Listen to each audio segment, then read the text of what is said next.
salamlayıram, xüsusilə anamıza, bibimizə salam deyirəm və bizim dəyərli əzizimiz Şeyx Həsən abimizə salam deyirəm və xoş gəldin deyirəm və hamımızı salamlayıram.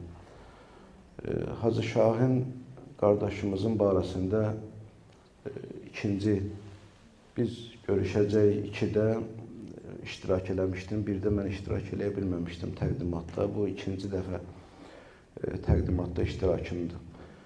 Bayaq Şeyx Həsən dedi ki, bizim ürəyimiz doludur sözlə və doğrudan da belədir. Məsələn, mən düşünürəm nə danışım?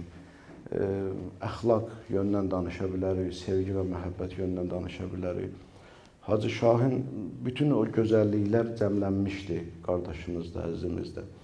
Amma mən bunu demək istəyirəm qısaca ki, hər bir insan öz qədərini bilmək istəyir. Hər bir insan istəyir ki, bilsin ki, mən nə qədərəm. Əlbəttə, burada məlumdur ki, çəkidən söhbət gelmir də. Mənim mənəvi gücüm nə qədərdir, mənim mənəvi tutumum nə qədərdir, mən mənəvi baxımdan nə qədərəm. Bunun bir dənə meyarı var, o da bundan ibarətdir ki, insan sevdiyi qədərdir. Nə qədər sevə bilirsənsə, o qədərsən. Ona görə baxırsan, bəzi insanlar ancaq özünü sevə bilir. Bəzi insan var ki, özündən biraz kənara çıxır, ürəyi böyüyür, ailəsinin, övladlarını da sevir. Amma biri biraz da böyüyəndə kəndin, elin, obasın, xalqın, millətin, vətənin sevir.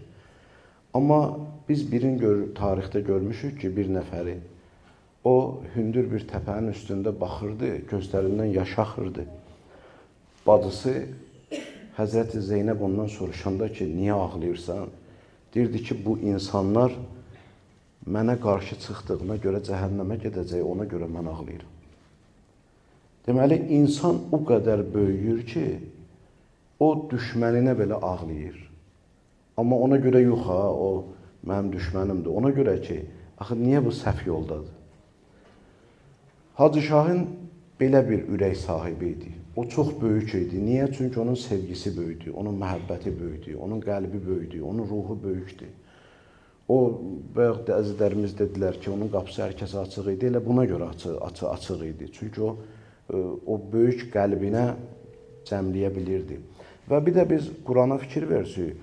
Allah Teala Peyğəmbər sallavatullahı bizə tanıtdıranda İnnəkə lə'alə xuluqin əzim deyir. Həqiqətən sən əzəmətli əxlaqa maliksən, ya Rasulallah.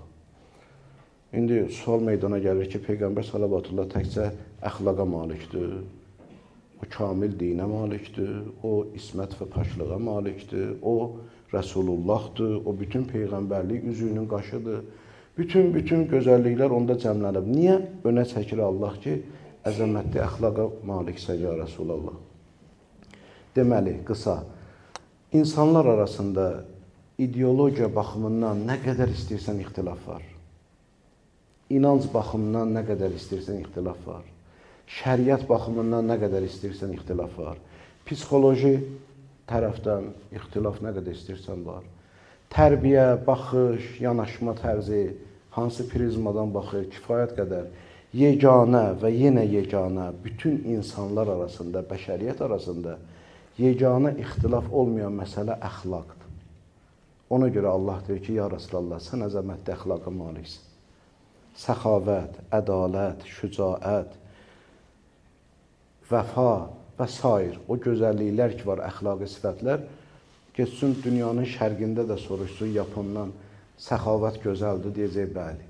Geçsin dünyanın qərbinə, Amerikada da insandan soruşsun ki, ədalət gözəldir, deyəcək gözəldir. Yəni, insan olaraq hər bir kəs əxlaqı eyni şəkildə qəbul edir.